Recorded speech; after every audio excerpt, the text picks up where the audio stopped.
Je voudrais que ce soit non pas un résumé ou une synthèse du cours à venir, mais des questions que je me pose avant de le préparer. Évidemment, c'est pas neutre de se le poser aujourd'hui, de se le poser dans le chaos, de se le poser dans l'impression de mur, dans l'impression d'obscurité, dans le désarroi, ou évidemment même plus une souffrance. À quoi ça sert la littérature? Est-ce qu'écrire a du sens quand le monde en a plus? Simplement, il se trouve que c'est une très vieille question, et il se trouve que précisément la littérature ne lui a jamais échappé. Et la question principale pour ces semaines à venir, est-ce que ce ne serait pas tout simplement celle du roman, c'est-à-dire précisément celle du simulacre, c'est-à-dire précisément en quoi raconter une histoire peut servir à boxer, inciser, retourner, révéler, fissurer, fractionner, rendre poreux le monde, aider à soi-même se voir agissant dans le monde ou se constituer dans le monde, plutôt que, évidemment, constituer des objets qui appartiennent confortablement à ces représentations symboliques dominantes ou habituelles, et en sont simplement soit le miroir, soit la distraction, ce qu'on appelle aujourd'hui le roman. Et ça aussi, bien sûr, c'est des vieilles lunes, et ça aussi, bien sûr, c'est pas des inventions récentes, mais on peut trouver des petits points d'inflexion, on peut trouver des petits points de rupture, et chaque fois, ce qui est intéressant, c'est à établir son campement sur ce point de rupture, voir comment s'invente, ou comment surgit, ou comment diffuse comme ça autour comme une petite tache faible autour d'une fissure la plus mince, ce qui s'annonce comme littérature neuve. C'est pour ça qu'aujourd'hui, ou c'est comme ça qu'aujourd'hui, j'ai choisi de commencer avec Julien Gracq. Et que c'est Gracq lui-même qui nous autoriserait, comment dire, gommer ou court-circuiter ou laisser comme ça à l'arrière-plan ce qui tient de sa formation intellectuelle, tout simplement parce qu'elle est classique, et tout simplement parce que c'est le meilleur lycée parisien, et puis c'est l'agrégation de géographie, et puis par contre c'est là où ça devient intéressant. Il ne va pas en littérature, il ne va pas en philosophie, il va en géographie. Et si on saute comme ça d'un petit pas, évidemment, il y a cette mobilisation, cette fausse mobilisation de 1938, il y a cette vraie mobilisation de 1940, il y a ces moments comme ça, être prisonnier, marcher dans la boue, attendre son destin, et c'est peut-être en ce sens-là où ça correspond à nos perceptions comme ça, pile dans la noirceur d'aujourd'hui. Même si vous regardez cette vidéo longtemps après que là je l'enregistre, il vous suffira de regarder la date. Ce qui nous advient comme ça, comme choc d'un soir, ou choc successif ou répété de catastrophes, mais avec des intervalles, avec la possibilité de penser à autre chose. Ceux qui vivaient en 1940, quand c'est la totalité du monde qui devient comme ça, cette permanence de l'écroulement. Évidemment, est-ce que c'est dans le signe que ça nous donne aujourd'hui qu'on va les revisiter? Non, on ne va pas lâcher comme ça. Mais en même temps, ouais, je laisse la phrase ouverte. Gracq, prisonnier de guerre, on a ses carnets. Parce que déjà, ça aussi, c'est une indication importante chez lui. La prégnance de l'écriture manuscrite. Bon, je ne m'empêcherai pas d'être en rogne maintenant, il y a pas mal d'années qu'il est décédé, sa maison a été complètement bazardée, les moindres petits objets, les moindres bricolos mis aux enchères, c'était un gaspillage énorme et malsain, encore plus malsain pour ceux dans mon genre qui ont eu la chance de le croiser et d'échanger pour de vrai avec lui. Mais c'est pareil pour ces manuscrits, tout est à la Bibliothèque nationale, ça fait des années, et puis qu'est-ce qu'ils glandent, bon Dieu, qu'est-ce qu'ils foutent ces cons-là? Est-ce qu'on a vu jamais encore arriver une numérisation des trucs de Gracq? Mais enfin, moi j'y vais à l'ABN, j'amène mon petit scanner, je vous fais ça en une semaine. Et on attend, c'est quoi? C'est quand je serai crevé qu'on les aura, les manuscrits de Gracq?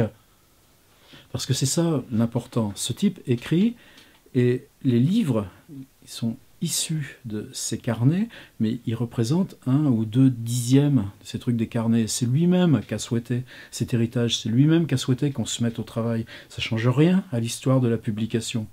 Mais bon, c'est comme ça. Ça fait rien. On peut toujours travailler sur les manuscrits de Balzac, Proust, au moins on les a.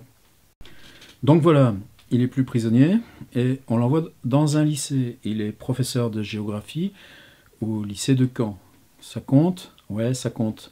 Il y a les Anglais qui rasent et bombardent la ville, tout comme toutes nos autres villes du coin. Est-ce que ça sert? On ne sait pas. Mais bon, le massacre, il vient d'en haut et il vient de l'Angleterre. Et puis, il y a les dimanches. Qu'est-ce qu'on fait? On quitte la ville bombardée, on va se promener, on va marcher. Et peut-être c'est là où il va naître le Gracq, dans cette attention au paysage. Ces choses-là, est-ce que c'est déjà intervenu dans la littérature? Ouais, bien sûr, on en a un petit peu, et en particulier chez Gérard de Nerval. Est-ce que vraiment ça a été posé comme élément constituant ou élément premier de la littérature? Ouais, parfois. Chez Marcel Proust, des petits détails, la grande page sur les 3 arbres. Mais justement, c'est ce qu'il va faire Gracq. Proust, il l'a fait devant, donc ça va être jalousie, écart, avec un petit peu de mesquinerie. Il supportera pas Proust. Mais en même temps, lui, le paysage, il va le prendre en premier. La couleur, les formes, les structures, les cailloux. Et puis au milieu, la route, le fait d'avancer sur une route. C'est une histoire compliquée, ce monsieur qui est libraire à Paris, qui s'appelle José Corti, qui publie des textes rares, des textes romantiques, qui va faire paraître le premier, ce livre qui s'appelle Au château d'Argol, un huis clos comme dans Edgar Poe, comme la maison Usher d'Edgar Poe, 3 personnages, un jardin un peu fou, une baraque qu'on explore, des escaliers, des greniers, et puis tout autour, c'est ça, comme ça, la guerre, on la voit pas, elle est loin, mais le chaos, la mort du monde, c'est autour. Il y a des choses autobiographiques dans le château d'Argol. Déjà, il y a le paysage. Ce paysage, ça peut être tout petit, l'intérieur d'une maison, un recoin d'une maison peut être un paysage. Une fenêtre encadre un paysage. Le jardin, son mur, s'y cacher, s'y attendre, c'est du paysage. Château d'Argol, c'est déjà Julien Gracq. Simplement, on entend partout le romantisme, et puis en même temps, il y a ce truc comme ça, comme ce petit rétroviseur qui est planté. Sa formation intellectuelle à Paris, le contexte comme ça de la rue du Normal Sup, d'être étudiant, de se confronter à la philosophie de Hegel. Donc, au château d'Argol, ouais, ça vaut le coup de le lire, et aussi parce que, quelque part, c'est un roman d'apprentissage, un roman de formation. Vous qui voulez écrire, vous mettez le nez dans la philosophie? Ouais, bien sûr, on met tous le nez dans la philosophie, mais c'est bien de voir comment les autres s'y prennent, justement, pas pour être philosophe, mais en écrivain. Il y a d'autres livres ensuite. J'aime beaucoup un qui s'appelle Beau Ténébreux. Personnages comme ça, ces scènes. Oh, ouais, là aussi, on n'est pas si loin de Proust. Et cet hôtel devant la mer, il y a le fait de nager, il y a le fait des vagues. Bon, en même temps, qu'est-ce que c'est pour Gracq, sinon justement se faire la preuve que mettre les pieds dans la littérature, bon, il sait faire, il arrive à le faire, mais est-ce que ça l'intéresse? Poser les questions, c'est y répondre. Je ne sais pas quand vient cette scène qui est un petit peu, en tout cas il la raconte comme initiatique. C'est pas du tout des souvenirs de guerre, on les a, ces carnets du grand chemin. Moi, je sais même plus si peut-être je me trompe d'ailleurs. Enfin, en tout cas, on a tous ces cahiers de la période comme ça de prisonniers de guerre. Et un balcon en forêt, ça part pas de là. C'est une traversée en train. Il va en Allemagne. Ce sera très présent, l'Allemagne, à la fois pour ce contexte comme ça du romantisme, et puis pour tout simplement ces histoires privées. Le train traverse les Ardennes belges. Le train traverse sans s'arrêter un ravin encaissé avec des forêts extrêmement denses, un peu obscures. Et puis en même temps, il le sait que c'était les anciennes lignes frontières, les anciennes démarcations comme ça de la guerre, les vieux forts de la ligne Maginot. Mais est-ce qu'il y est descendu? Non, certainement pas.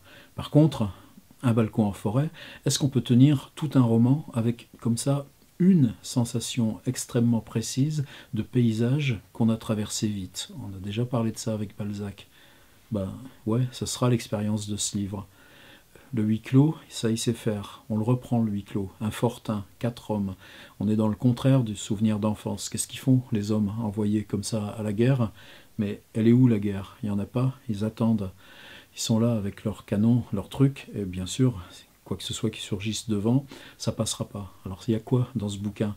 Ben, il y a les attentes, il y a les bruits de rien, les bruits naturels dans le calme. Il y a la marche à pied pour aller se ravitailler ou aller chercher le pain pour la petite communauté, comme ça, au village, à 3 km. Il y a ce qu'on y fait ou ce qu'on y croise ou ce qu'on y parle dans le village. Et puis y revenir. C'est ça, c'est juste cette suspension, c'est juste ce presque rien qui fait tout l'intérêt d'un balcon en forêt. Puis vous savez la fin, on attend quelque chose qui se présente par devant, mais non, c'est des motos qui se glissent à toute vitesse, qui passent par derrière et qui mitraillent tout. Et voilà, ça finit comme ça. Grand livre, balcon en forêt. Là, Grac, il s'est trouvé. On est encore dans le roman. Après, c'est ça l'histoire qui est plus compliquée. Toutes les dates, vous pourrez les retrouver, vous pouvez refaire tout le chemin, c'est pas difficile, et puis ça permet de le faire soi-même, c'est beaucoup mieux que si je le raconte moi.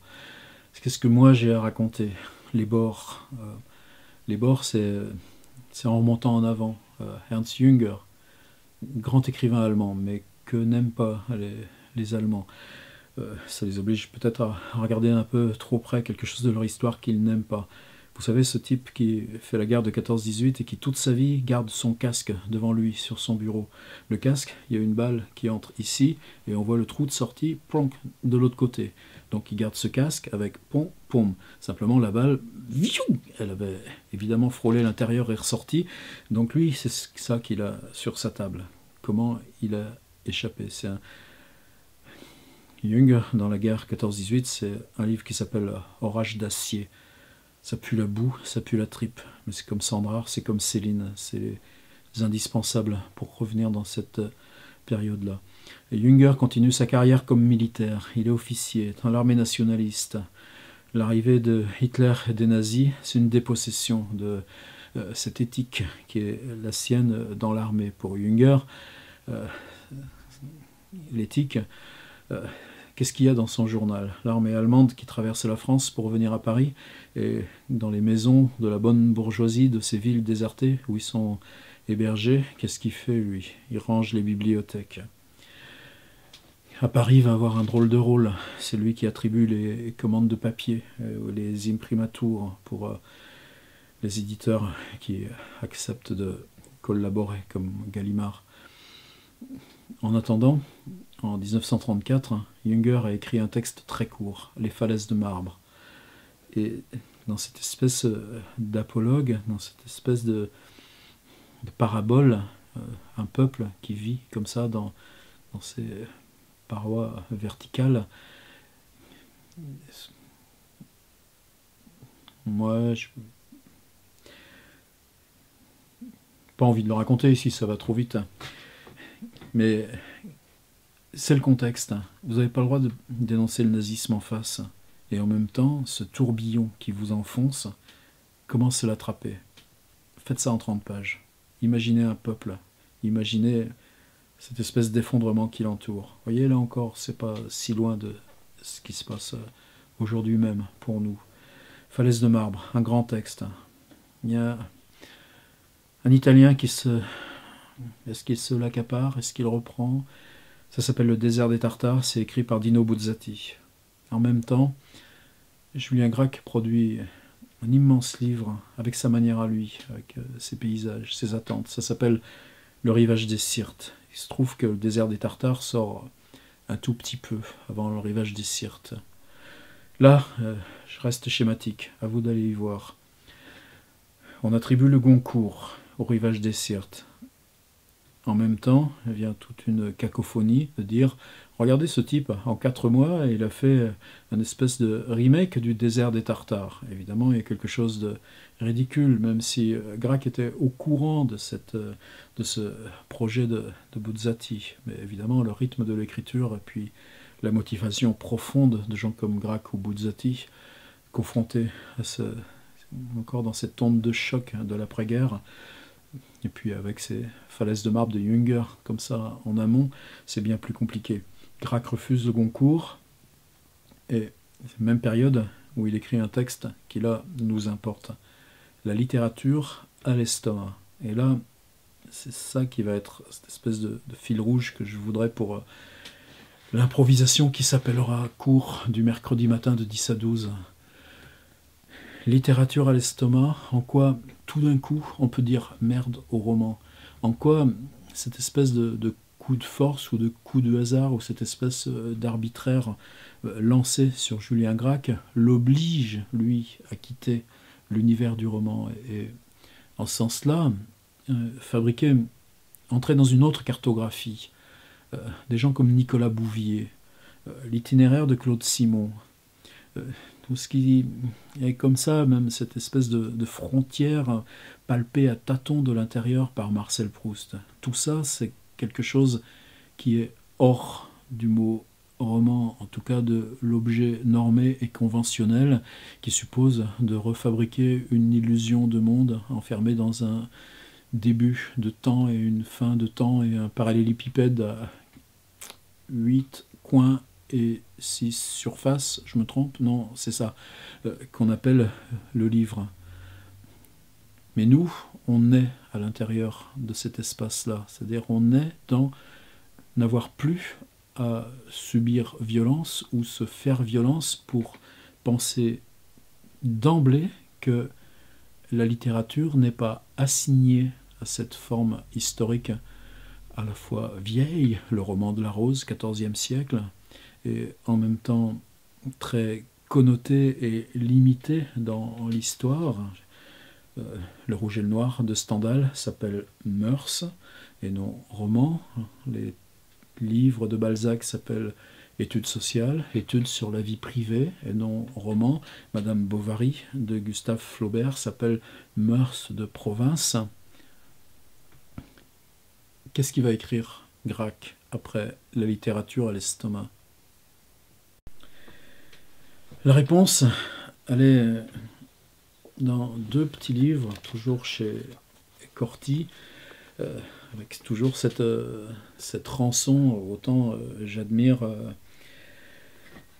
Fiodo et Fabienne Raffose de ce magnifique travail d'édition et cette rigueur qu'ils ont, y compris de garder les objets, y compris de nous obliger comme ça à couper les pages au lieu de les massicoter. Mais bon, les Corti, moi j'aurais besoin sur Gracq de le travailler sur mon ordinateur, j'aurais besoin de faire des recherches d'occurrence, j'aurais besoin d'aller travailler comme ça sur un ensemble numérique. Alors c'est beau de dire non, non, livre numérique, machin truc, mais quelque part, il y a du crime intellectuel, et ce serait quand même bien un jour qu'on s'en rende compte. En attendant, on a Lettrine 1 et Lettrine 2. Lettrine 1, on est encore dans le livre composé de façon fragmentaire, c'est texte sur Lautréamont, des textes comme ça, mais on est presque comme ça dans un rassemblement d'écrits courts, d'écrits qui ne se constituent pas dans l'espace de la fiction. Et Lettrine 2, tout d'un coup, là il plonge, il se balance. Qu'est-ce qu'on a? En 1971, ce type, presque 60 ans, prend l'avion pour la première fois et s'embarque pour les États-Unis. Il doit aller à Chicago, l'avion remonte tout le Saint-Laurent, va transit à Montréal. Première fois qu'il met le pied sur le continent américain, ce sera limité à quelques heures d'attente dans l'aéroport de Montréal. Ça va le troubler beaucoup, ce truc. Je suis en Amérique, qu'est-ce qu'il y a? Du carrelage et puis le même objet international qu'on a partout. En même temps, ce qui le trouble, c'est ces heures d'avion comme ça sur des forêts ininterrompues, alors que justement avec un balcon en forêt, le rapport qu'il a lui à ces éléments naturels.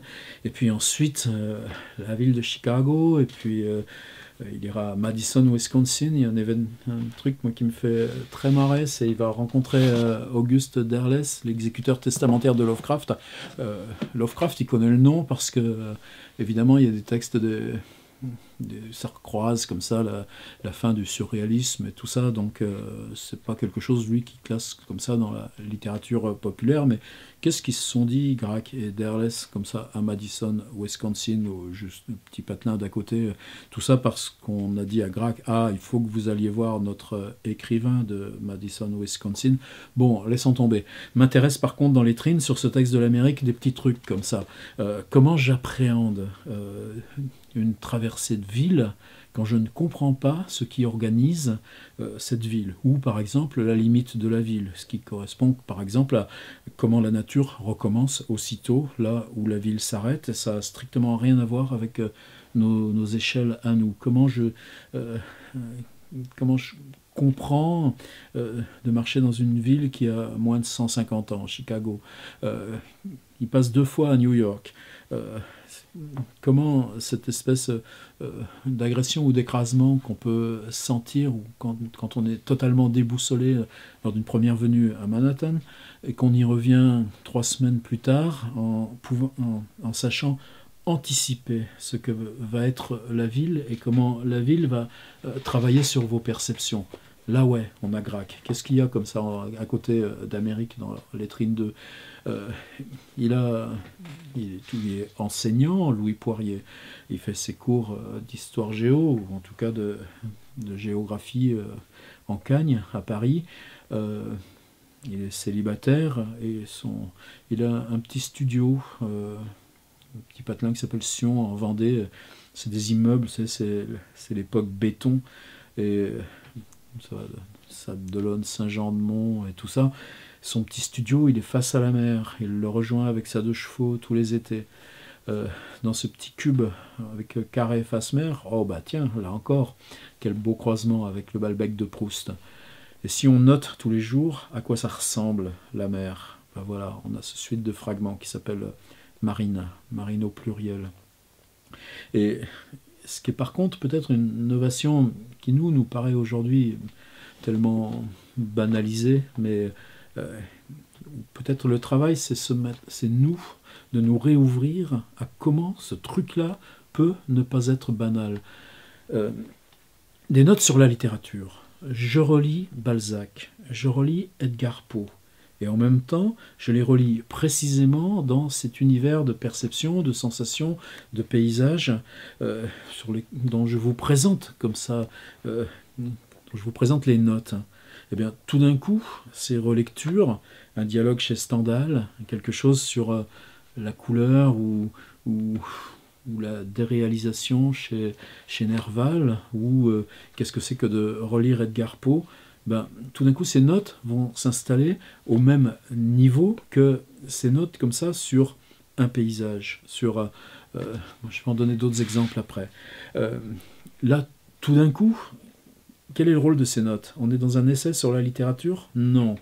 On travaille sur en quoi et comment le roman travaille en nous.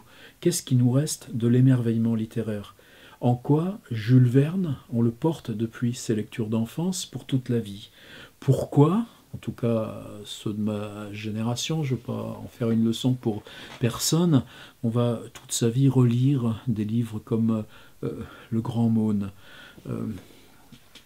Tout d'un coup, de parler de la pulsion ou du rêve ou du rapport au réel, ou de comment la littérature nous fait traverser le réel, tout d'un coup va devenir poreux, glisser, affronter comme ça ces images qui viennent directement comme ça du présent. Qu'est-ce qui se passe à Paris là? On n'est plus dans le truc de vacances. On appelait ça le trou des Halles. Vous connaissez le trou des Halles maintenant, il y a plein de béton dedans, ils ont même refait des travaux il n'y a pas longtemps. Il y a la construction de Beaubourg. Imaginez les démolitions de ces petites rues comme les rues Quincampoix qu'il a fallu pour faire le trou de Beaubourg. Bon ben voilà. Il y a un texte dans Les Trines sur le trou de Beaubourg. Et c'est là que ça commence, la révolution grecque. Peut-être qu'il faudrait faire un flash forward et de parler des derniers livres de Gracque. 2 livres. Enfin bon, là aussi c'est un petit peu plus compliqué que ça. Il y a des textes sur Rome, il y a des entretiens, et il y a la fabrication du double volume Pléiade de son vivant, sous son contrôle, et du coup pour nous d'avoir comme ça, ça aussi c'est un objet d'interrogation, c'est-à-dire l'œuvre est close, là c'est le tome 2, pardon, je parle le tome 1 avec mes petits papiers, mes petites notes, et en même temps précisément dire ceci est l'œuvre éditée non pas de Louis Poirier mais d'un auteur qui se bâtit par son œuvre même et dont le nom s'énonce Julien Gracque, mais tous les carnets, tout l'espace quotidien de l'écriture, des annotations, des paysages, tout ça n'appartient pas comme ça à la notion d'œuvre. La notion d'œuvre, on la constitue rétrospectivement, et le jour où la BNF acceptera de répondre à sa mission qui est de numériser et rendre public les manuscrits légués par Julien Gracque, à ce moment-là, la notion d'œuvre, ce ne sera pas ça, ce sera la globalité et le rapport de l'œuvre non publiée à son élaboration pour ces objets quantifiés qui s'appellent livres, comme les trines ou la presqu'île ou les eaux étroites, en sont des exemples. Flash forward, 2 livres tardifs de Gracque. Les trines, vous voyez, ça commence lettrine 1, enfin, ça s'appelle lettrine tout court, avec ses compilations, ses textes comme celui sur Lautréamont, qui est toujours fascinant comme ça de relire, ou la littérature à l'estomac, et puis tout d'un coup, comprendre que l'atomisation est une forme en elle-même, et comprendre que ce qui compte, c'est cette friction, c'est-à-dire de jouer la passion ou la diction, c'est-à-dire ce qui me reste d'Edgar Poe appartient au réel au même titre qu'une ville ou un paysage. Donc si je parle de ma lecture, de Béatrix de Balzac, de la maison Usher d'Edgar Poe, ou du Grand Maulne, ou de l'Aurélia de Nerval, j'énonce ce qui me relie littérairement au réel. C'est mon rapport au roman, ben, il se diffracte et il devient ma lecture de l'idée du roman quand je réouvre un livre ancien. Et là, tout d'un coup, en entrant dans l'espace de ce qui nous relie en profondeur au roman, mais en quoi peut-être ceci n'appelle pas à la constitution d'un objet clos qui s'appelle roman, mais peut se suffire de l'expérience du réel, là on a cette espèce de saut transitoire. Est-ce que ça, du coup, lettrine 2, on le compose avec ces textes qui sont plus brefs, mais qui ne résultent pas d'un choix. Il se trouve que il a ses cahiers où il a des notes comme ça sur son petit logement de Sion près de Saint-Jean-de-Mont. Il se trouve qu'il a ses notes comme ça sur New York, les avions et l'Amérique. Et si ça, on l'entreprend volontairement, eh bien, ça s'appelle « En lisant, en écrivant ». Et vous regarderez le titre, il n'y a pas de virgule. En lisant, en écrivant, ça s'écrit d'un seul syntagme. Et là, on a quelque chose de majeur qui, pour moi, réouvre aussi une autre case en profondeur.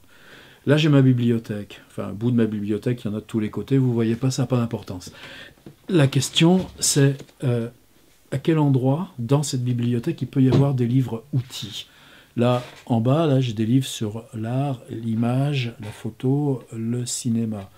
Là, c'est mon étagère Lovecraft, parce que ça fait partie du boulot en ce moment. Là, il y a Proust et Artaud, des petits ateliers comme ça. Et puis, tiens, tenez, par exemple, ici, j'ai mon petit coin American Creative Writing. Ils sont beaux, tous ces livres. Element Story, Writing, Non-Fiction, American Slang Dictionary. Excusez-moi, je rends. Now, right. Je les montre parce que c'est un peu de la daube, ces bouquins. Mais en même temps, il y a ça qui est intéressant. La bibliothèque, pour celui qui travaille l'écriture, ce n'est pas la bibliothèque du lecteur. Il y a deux éléments comme ça.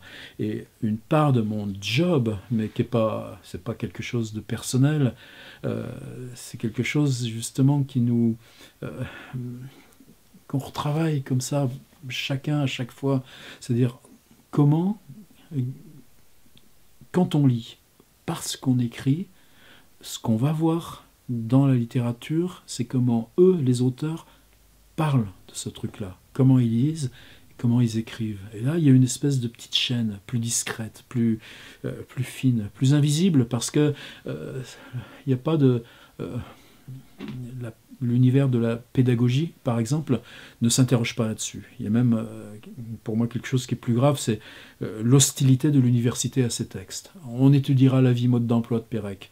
On vous proposera jamais d'étudier espèce d'espace. On vous proposera, et ça, on verra ça probablement la semaine prochaine, la métamorphose ou les romans de Kafka. On vous proposera pas d'entrer dans la construction du journal et la constitution fragmentaire de l'œuvre. Pour moi, dans ces livres-là, comme ça, il y a une espèce de fil plus ténu qui ne nous appartient qu'à nous de réinstaller au premier plan, parce que c'est les livres qu'on a sur sa table. Julien Gracq, si vous commencez donc par ça, en lisant, en écrivant. Justement, en se disant, ce n'est pas, je ne lis pas un livre, c'est beau cette phrase, je lis un livre, sujet, verbe, complément. Non, c'est, voici ma boîte à outils pour écrire moi, pour tomber moi dans l'écriture. Et voilà, c'est à ça que ça sert. Et c'est pour ça que j'y insiste.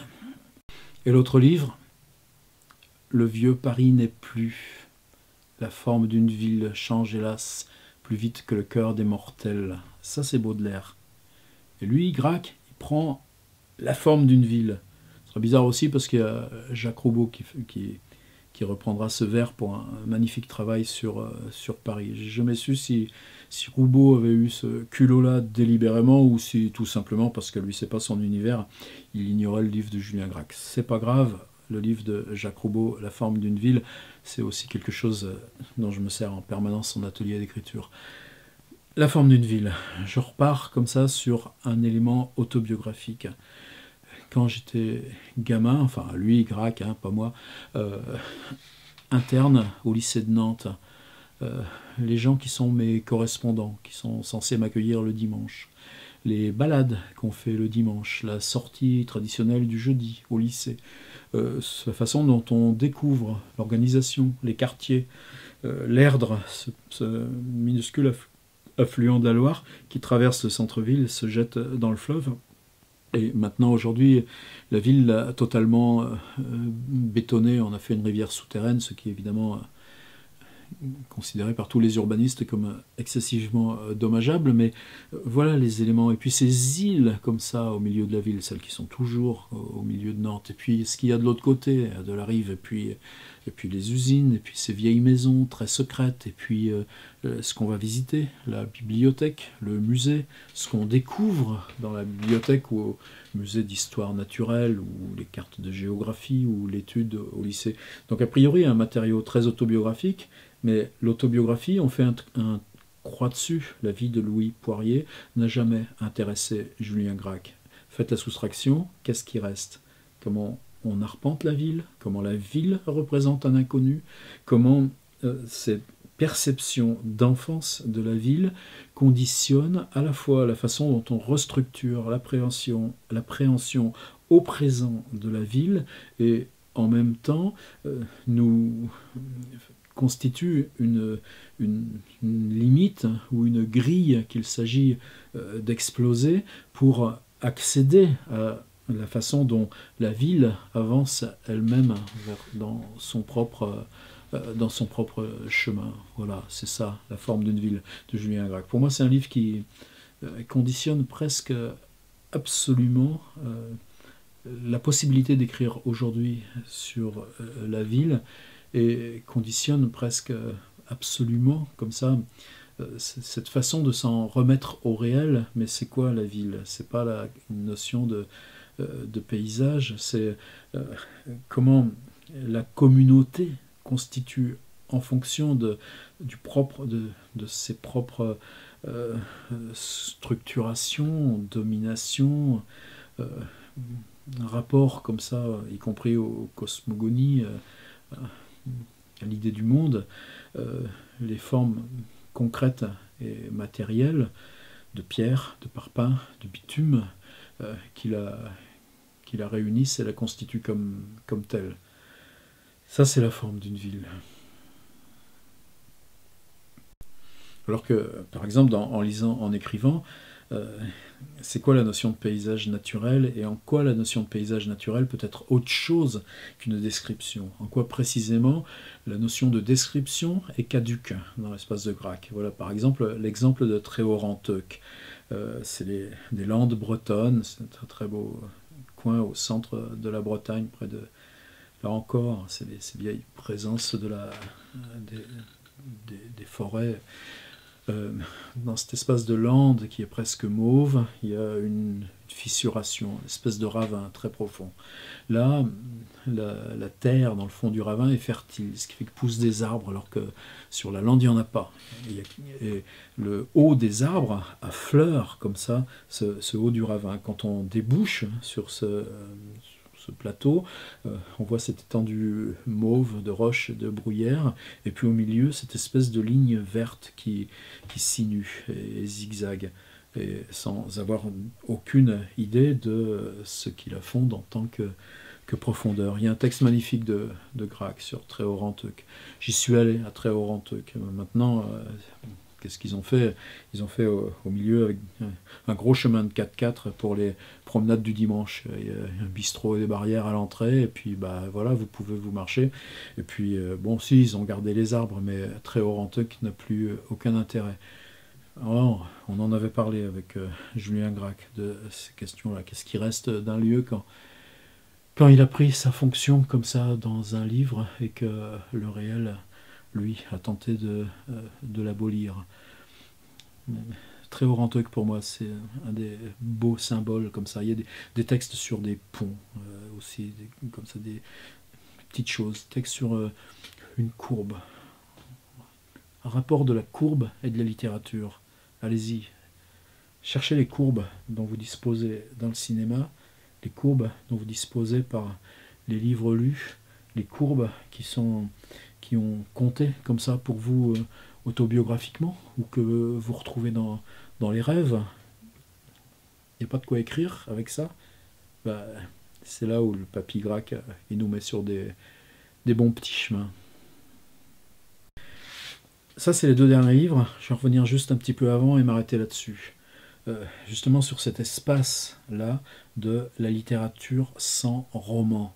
Et en quoi, précisément, ces choses-là nous permettent d'appréhender, de nous accaparer, nous, la vieille fonction narrative. Pas question de la laisser à l'industrie culturelle, mais en même temps, ces mécanismes de narration et l'histoire de ces mécanismes de narration, comment il travaille chez Edgar Poe, comment il travaille chez Balzac, comment il ronge, comment il morde.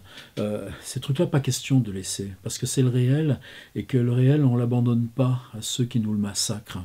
Et que la littérature, si elle a l'intervention, c'est là qu'elle travaille. C'est comme ça, c'est parce qu'elle mord.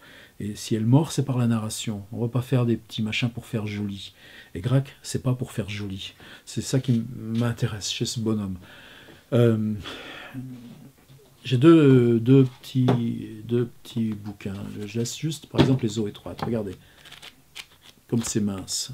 C'est encore cette truc-là. Et en même temps, vous voyez, c'est un travail typo qui lui aussi, en même temps, c'est magnifique. Qu'est-ce que c'est beau, cette vieille tradition de la typo.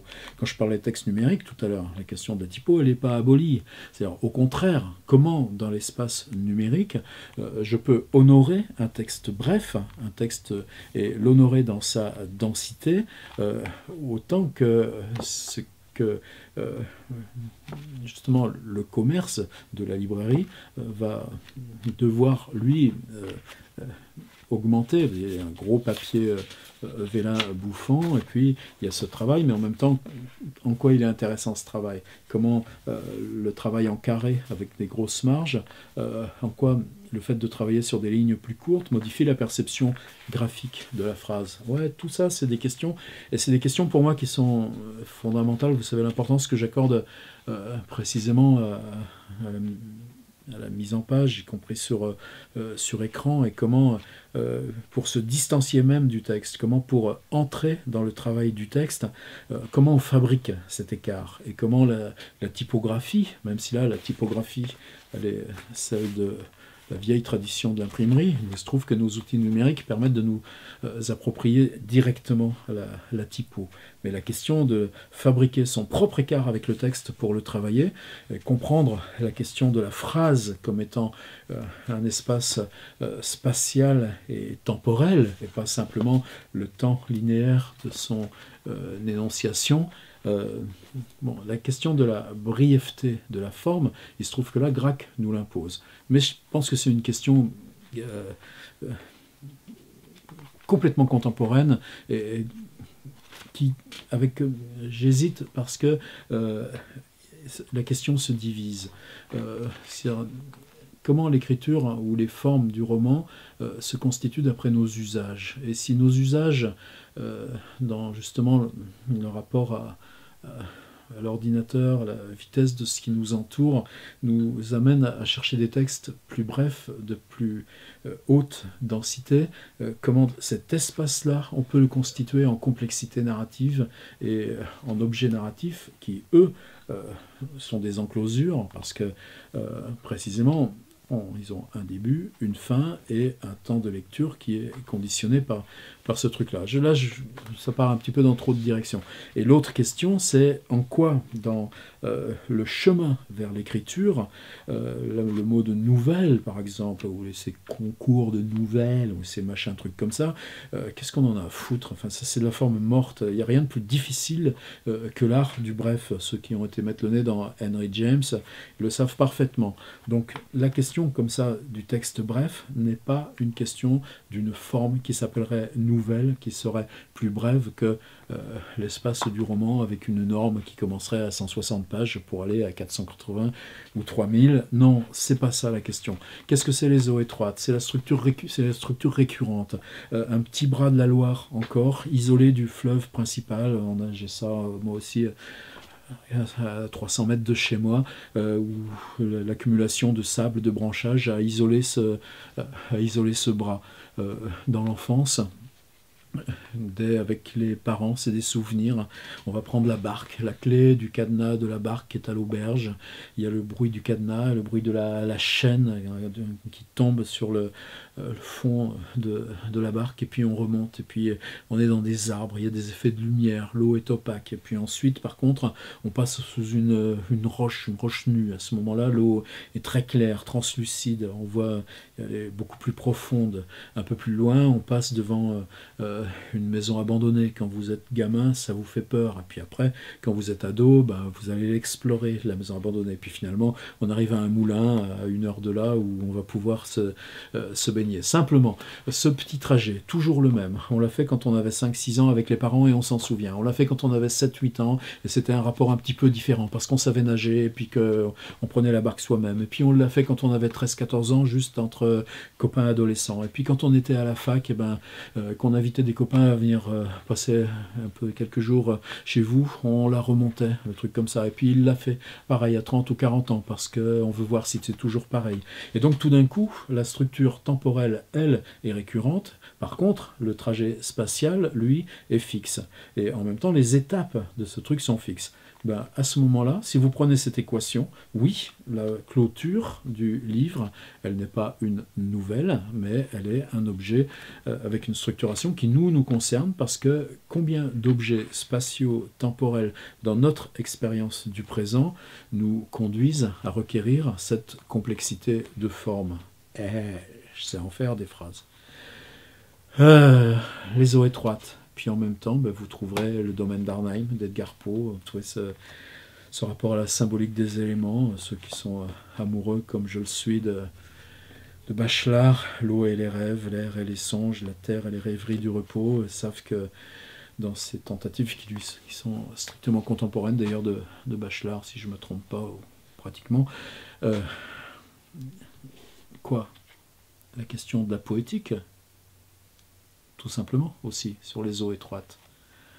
À quel moment la poésie qui se continue dans les formes traditionnelles de la poésie se mange le cul elle-même et meurt. La question de la prose n'est plus distincte de celle-ci. La question de l'écriture qui passe avant le cloisonnement des deux espaces. Et précisément, est-ce que cette question de la poétique du récit, pour nous, n'est pas une question première, dans le moment où on s'accapare l'écriture et où on se l'accapare avec nos objets du contemporain. Et toc, c'est la même image, mais le livre n'est pas de la même couleur. La presqu'île. Et là, vous voyez ces questions, par exemple, il y a deux textes. Il y en a un à la fin qui s'appelle Le roi Cophetua. C'est un texte que j'adore parce qu'à le lire en public, il faut à peu près 50 minutes. Et c'est une expérience narrative merveilleuse. Le roi Cophetua, si je cherche, voilà, ici, la séparation des deux. Toc, roi Cophetua, toc, la presqu'île. Est-ce que le roi Cophetua pouvait faire un livre séparé? Corti a jugé que non, donc associé à la presqu'île, peut-être d'ailleurs avec l'accord de Julien Gracq, j'en sais rien, c'est pas grave. De toute façon, mais simplement dans le Pléiade, oui, ils sont rassemblés de la même façon, alors que ça n'a plus vraiment de sens, puisque le livre en lui-même, c'est la compilation de tous les livres, et non pas simplement celui-ci. La presqu'île, elle n'est pas difficile à trouver. Vous prenez Saint-Nazaire, vous continuez vers Guérande, il y a Saint-Joachim, et même en train, on peut y aller. Il y a une belle gare qui s'appelle... ça s'appelle Brévenay? Non, ça s'appelle Brévenay dans le livre, mais bon, on a tout ça exactement. On peut y aller encore aujourd'hui dans ce truc-là. C'est quoi l'histoire? Elle est merveilleuse, l'histoire. Oh ouais, c'est génial. Je viens à la gare, à Brévenay, et puis j'attends cette jeune femme qui me rejoint d'Allemagne. Enfin, toujours pareil, hein, je dis je, c'est Gracq, c'est pas moi. Le train arrive, il y a tous ces bruits, il y a ces jeux de lumière, il y a les annonces, il y a ces choses qui sont pendues au mur dans la gare, et puis il y a ces gens qui arrivent, qu'on reconnaît, qui vous regardent, et puis tout d'un coup, le tout petit flot s'est écoulé, et puis elle n'est pas là, la jeune dame. C'est compliqué, c'est dramatique? Non, si elle n'était pas au train de midi et demi, c'est qu'elle arrivera au train de 5 heures, et puis de toute façon, ils ne savaient pas lequel des deux elle a pu prendre. Il n'y avait pas de téléphone portable à l'époque, n'est-ce pas? C'est passionnant comme histoire. Donc qu'est-ce qu'il va faire? Ah ben, il est midi et demi, il va aller manger. Donc voilà, il est au bistrot du bled, il y a une nappe à carreaux, des petits carreaux rouges et blancs, et puis il y a le bruit d'une fourchette, et puis il y a le bruit de la cuisine à côté, puis justement que la serveuse, elle prend son temps, elle vient pas forcément dans la minute où lui l'attendrait. Mais en même temps, cette expérience-là, est-ce que chacun de nous ne l'a pas faite? Et tout d'un coup, là, il se passe quelque chose. Dans se laisser soi-même, dans cette confiance, comme ça, cette absorption par le réel. Puis ensuite, il reprend la deux chevaux.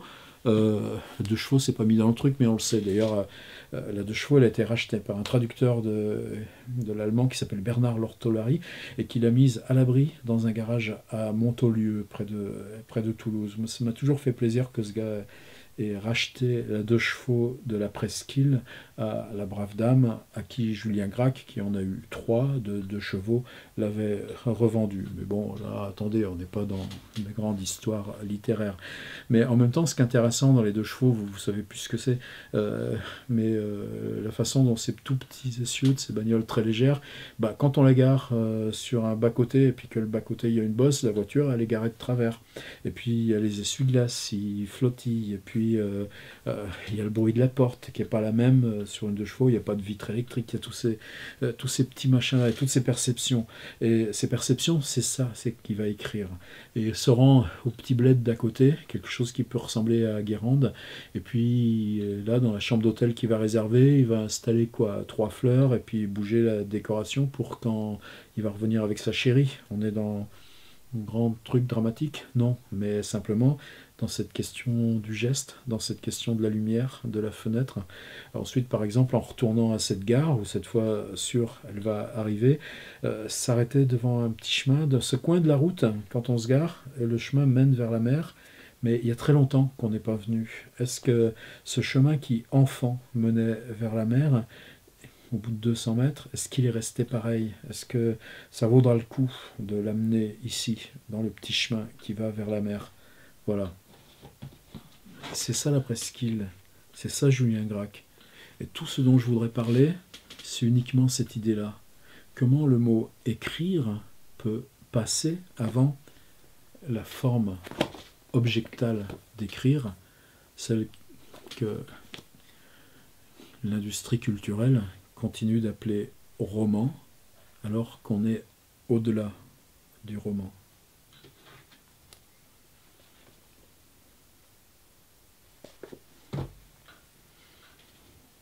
Je vais faire la fin.